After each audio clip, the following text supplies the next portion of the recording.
My name is Francis Holloway, and I was standing on my son's porch holding a casserole dish when he told me I wasn't welcome inside. It was a Saturday in October. I remember because the leaves on the maple in his front yard had just turned that deep red I've always loved, and I'd driven 2 hours from Kingston to surprise him.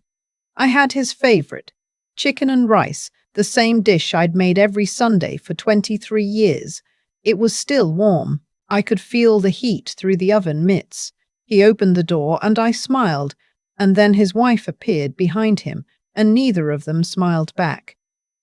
"Mom," he said, "we're kind of in the middle of something." I told him I'd only stay for a bit.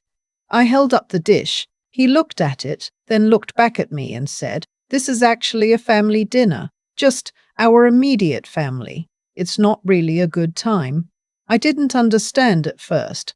I thought maybe he meant his in-laws were there, that it was some kind of private occasion I hadn't known about. So I laughed a little and said, "Well, I am family." And he said, "I know, Mom, but not tonight, okay?" He took the casserole dish out of my hands. He said, "Thank you," and then he closed the door. I stood there for a moment, just stood there on the porch in the October cold, looking at the door, listening to the muffled sound of voices and laughter inside. My own son's house, my own son's laugh. I walked back to my car, sat down in the driver's seat, and stared at the steering wheel for a very long time. I didn't cry right away. That surprised me. I think I was too confused to cry. I kept turning it over in my head, trying to find the version of that moment that made sense. Maybe he was embarrassed about something. Maybe they'd had a fight and didn't want company. Maybe I'd misread it. But I hadn't misread it. I knew I hadn't. I drove back to Kingston in the dark, and somewhere on the 401 near Napanee, I finally cried. I cried until I had to pull over at a rest stop and sit there with the hazards on, watching transport trucks pass in the rain. Let me tell you who I am, because I think it matters. I'm 64 years old. I worked as a registered nurse for 31 years, mostly at Kingston General, the last 12 in the cardiac care unit. My feet hurt every day of those years. I worked nights, I worked Christmas, I worked the kind of shifts where you get home at 7 in the morning and your hands are still shaking from what you saw, but you make breakfast anyway because there's a kid who needs to get to school. My husband Dennis passed when our son was 9 years old.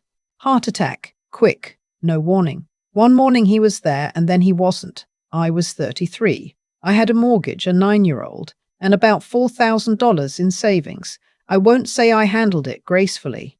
I handled it the only way I could. I worked. My son's name is Kyle. He is the best thing that ever happened to me, and also, I have come to understand, the person who hurt me most deeply in my adult life. Both of those things are true at the same time. I spent a long time not being able to say the second part out loud. Kyle was a good kid, quiet, thoughtful, the kind of boy who brought home stray cats and read library books about astronomy. He wasn't perfect. He could be sullen. He pulled away from me in his teens the way teenagers do. But he was good. I believe that. He met his wife Melissa in his late 20s. She was from a wealthy family in West Vancouver, very polished, very put together. I tried to like her. I did like certain things about her. She was organized, she was articulate, she remembered details. But from the beginning, there was something careful in the way she looked at me, like I was a variable she hadn't fully accounted for. They got engaged after 2 years of dating. Kyle called me on a Tuesday night, excited, stumbling over his words the way he used to when he was small. I cried happy tears. I told him I loved him. 3 weeks later, he called again. This time his voice was different, quieter. He said they'd found a condo in Toronto they really loved, and they were just short on the down payment. I asked how short. He said $42,000. I want to explain something about $42,000 and what it meant to me at that point in my life. I had savings. Careful, Deliberate savings built over 3 decades of double shifts and skipped vacations. I had never bought a new car. I had never taken a trip to Europe. I had a line item in my monthly budget for emergencies that I had been adding to for 15 years. That account had, at the time Kyle called, just under $90,000 in it. It was supposed to be for my retirement, for my health, for whatever the future decided to throw at me. Because I was a cardiac nurse and I knew better than most what the future was capable of throwing, I gave him the $42,000. I told myself it was a loan. I wrote it down in a notebook. The date, the amount, the purpose. I didn't ask him to sign anything. He was my son. It didn't occur to me that I should need to. The wedding was beautiful. I wore a blue dress I bought at a shop on Princess Street and spent 2 weeks making a scrapbook of photos for them as a gift. Melissa's parents flew in from Vancouver. They were pleasant enough to me. Her father made a toast that didn't mention Kyle's late father, which stung a little, but I let it go. After the wedding, they settled into their life in Toronto. I called every Sunday. Kyle usually answered. Sometimes he didn't. About 14 months in, he called me again. Melissa wanted to go back to school. She decided to do a graduate degree in environmental consulting, which is admirable. I want to be clear about that. But the program was expensive, and they were already carrying the mortgage, and could I possibly help out with the tuition? Just the first year. Just to get them started. The first year was $26,000. I said yes. I went back to my notebook and wrote it down. Then there was the roof. They had bought a house by then outside of Barrie. The inspection had missed something. That's what Kyle told me, and the roof needed replacing or their insurance would have issues. Could I help? Just a loan. They'd pay me back as soon as they refinanced. $11,000. Then the car. Melissa's car had been totaled in a parking lot, and the insurance settlement wasn't covering a replacement of comparable quality. $8,000. Then Kyle lost his job. He was in project management for a tech company that restructured and cut his entire division. He was out of work for 7 months. During that time, I sent money every month to help cover the mortgage. $5,000 per month. $35,000 over 7 months. I want to pause here because I know what you're thinking. You're thinking what I thought. Eventually, much too late, why? Why did I keep saying yes? Why didn't I say no even once? Here is the honest answer. I said yes because every time I sent money, Kyle would call to thank me, and for about 15 minutes he sounded like he used to sound when he was 9 years old, and I was his whole world. I said yes because I was 62 years old and alone in a house in Kingston, and the thing I was most afraid of was not being needed. I said yes because I had spent 31 years learning to take care of people, and I didn't know how to stop. I said yes because he was my son, and he never paid back a cent. I never brought it up directly. That's on me. I circled around it a few times, mentioned the notebook, mentioned the total, watched his face go carefully neutral, and he would say things like, "We're working on getting stable, Mom, and as soon as things settle down." And I would nod. And I would go home and add to the number in the notebook. The number by the time of the casserole dish incident was $122,000. I want to say that number clearly, $122,000. 31 years of nursing, double shifts, Christmas mornings in the cardiac unit, holding the hands of people who were dying while my own son was growing up without a father. $122,000 that was supposed to carry me through old age. Now, here is the part that nobody who heard my story wanted to believe, and I understand why, because I barely believed it myself. 2 weeks before Kyle closed the door in my face, I had gone to see my doctor about a pain I'd been having. Under my arm, into my shoulder. I'd been ignoring it for months in the way that nurses sometimes do. We're terrible patients. We convince ourselves we know enough to dismiss our own symptoms. My doctor sent me for imaging. Then she called me in to discuss results. She said the words clearly and calmly, and I heard them the way you hear words underwater, muffled, slightly delayed, landing a moment after they're spoken. Breast cancer. Early stage, she emphasized that. The prognosis was very good, but I would need surgery, likely followed by radiation. Possibly chemotherapy depending on what the surgery showed. I would need to take time off work. I would need support. I drove home from that appointment and sat at my kitchen table and opened my laptop and looked at my bank account. After 31 years and $122,000, I had less than $40,000 left. After taxes, after the house expenses, after everything, $40,000 was what stood between me and nothing. A lumpectomy in Canada is covered under provincial health insurance, thank God. The surgery itself would not cost me, but time off work would cost me. Medication copays would cost me. Home care during recovery. All the small expenses that stack up when you're sick and alone and 63 years old in a house in Kingston with a mortgage that still has 9 years on it. I sat at that table for a long time.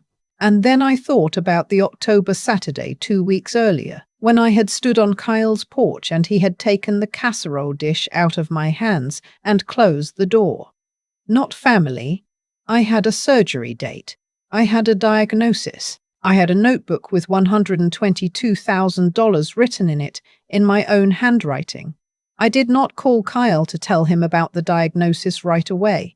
I want to be honest about why. I was afraid. I was afraid he wouldn't come. I was afraid that finding out would feel to him like an inconvenience.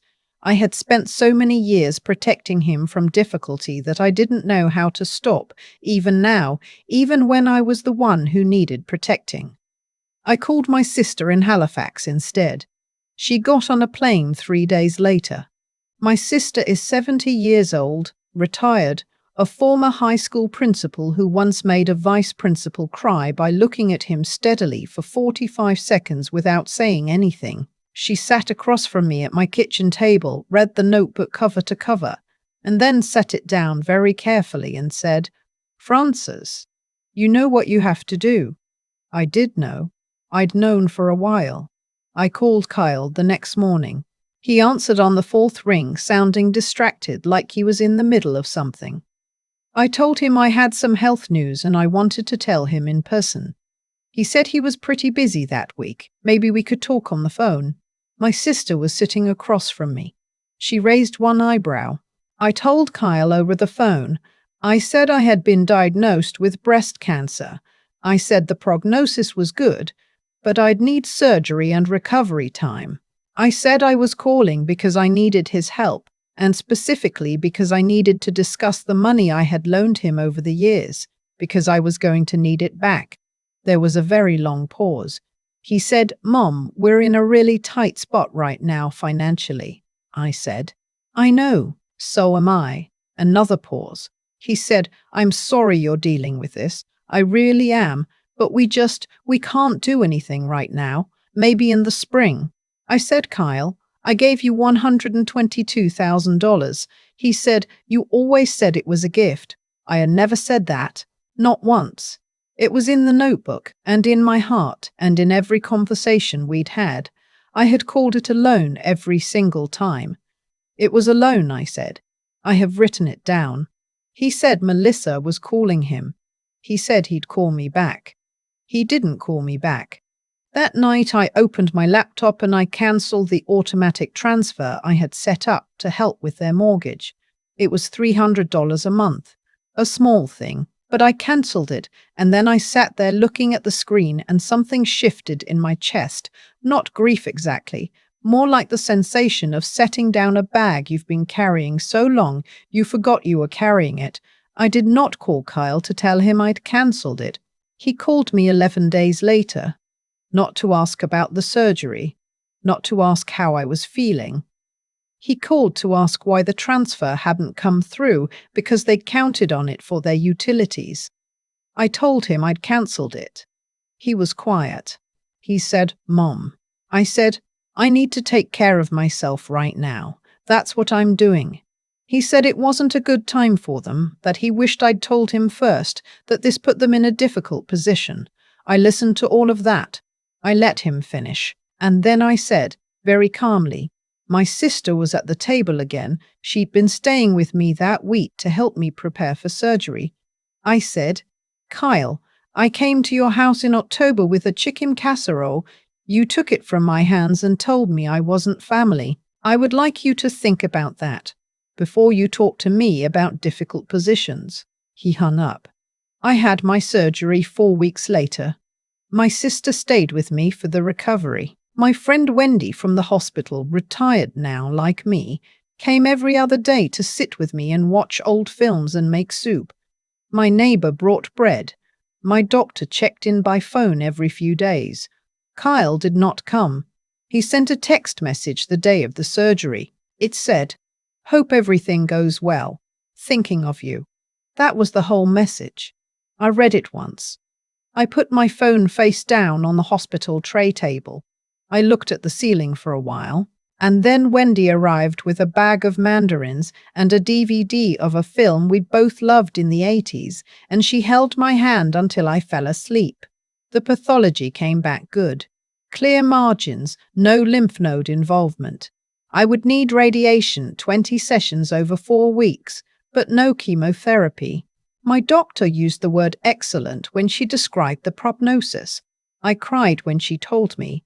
Not from relief exactly, from exhaustion, from finally being allowed to feel something good. I started radiation in January. My sister flew back to Halifax. She had her own life to return to, but I had a routine by then, and routines sustained me. I drove myself to appointments. I slept a lot. I got through it. About 6 weeks into my recovery, Kyle came to Kingston. He knocked on my door on a Thursday afternoon. I looked through the window before I answered it, and I saw him standing on my front step, with his hands in his coat pockets, looking down at the ground. He looked older than the last time I'd seen him. Tired. I opened the door. He said, "Can I come in?" I thought about the October porch, the casserole dish, the maple tree with its red leaves. I stepped back and let him in. We sat at the kitchen table. He didn't bring anything. He said he'd been thinking about things. He said he was sorry about the surgery. Sorry he hadn't been there. He said things had been complicated. I didn't say anything.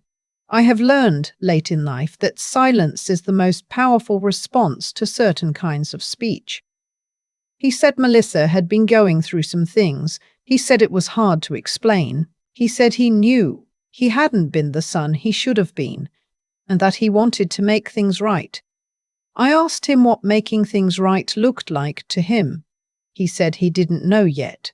He said he was figuring that out. I told him I appreciated that. I told him I loved him because I did. I told him that love, in my experience, was not the same as access, that he could have my love and still need to earn back my trust, that I was 64 years old and had just had surgery alone, and I didn't have the reserves anymore to absorb other people's complicated, not without knowing there was something on the other end. He nodded. He looked at the table. I told him I still had the notebook. He said he knew. He didn't have the money. I understood that before he said it. He said they were working through some things with their finances, that he hoped that eventually he could start paying me back something, even small amounts. He said he wanted that. I told him I'd believe it when I saw it. We sat there for a while longer. I made tea. He didn't stay long, maybe an hour, but when he left, he hugged me in the doorway. Really hugged me, not the quick shoulder pat version he'd defaulted to for years. He held on for a moment. I let him, and then I watched him walk to his car. I stood in my doorway in the January cold, watching his taillights disappear, and I thought about the woman who had driven to his house in October with a chicken casserole and been turned away. I thought about the woman who had sat in a rest stop parking lot on the 401 with her hazards on, crying alone in the dark. I wasn't that woman anymore. I don't know what happens next with Kyle. I am old enough and honest enough to say that out loud. He might make it right. He might disappear again. He might send texts and call on birthdays and keep things at the surface level where nothing difficult can reach him. I don't know. What I know is this: I'm still here. I had surgery in October and radiation through February, and I am still here. I have a sister in Halifax who gets on planes. I have a friend named Wendy who brings mandarins. I have a neighbor who bakes bread without being asked. I have 31 years of knowing how to take care of people, and I am finally, at 64, turning some of that care toward myself. The notebook is still in my kitchen drawer. I haven't thrown it out. I look at it sometimes. Not to make myself feel bad, I'm done doing that. I look at it because it's honest. It's a record of what I gave, and who I gave it to, and what it cost me. It's a record that says, I was here, I worked, I loved badly in some ways, too much and in the wrong directions, but I loved with everything I had. That's not nothing. I am a mother. I am a nurse, or I was. I am a woman who drove 2 hours in October with a chicken casserole and got turned away at her own son's door. I am also the woman who opened a notebook, picked up the phone and finally said, enough. I think about that notebook a lot, not the number in it, though the number is real and it stays with me, but the act of writing it down. Every date, every amount, every time I told myself it was a loan and believed it just enough to keep going. That notebook is the most honest thing I own. It doesn't judge me. It just shows me exactly who I was and what I chose, over and over for years. What I understand now, looking back at all of it, is that what happened between me and my son wasn't just about money. It was about something I hadn't learned yet. That caring for someone and losing yourself in the process aren't the same thing, even when they feel identical from the inside. I confused the two for a long time. I thought giving was the same as loving. I thought if I kept the door open wide enough, he would eventually walk through it and stay. What I didn't understand was that I'd stopped being a person to him and become a resource, and I had let that happen slowly. One yes at a time, because I didn't know how to draw a line without feeling like I was failing him.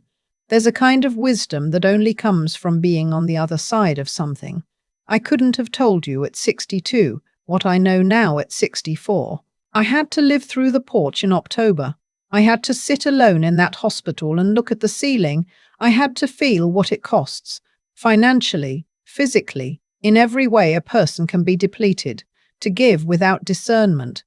Intelligence isn't only about what you know, it's about what you're willing to see clearly, even when clarity is uncomfortable. I wasn't willing for a long time, and that cost me.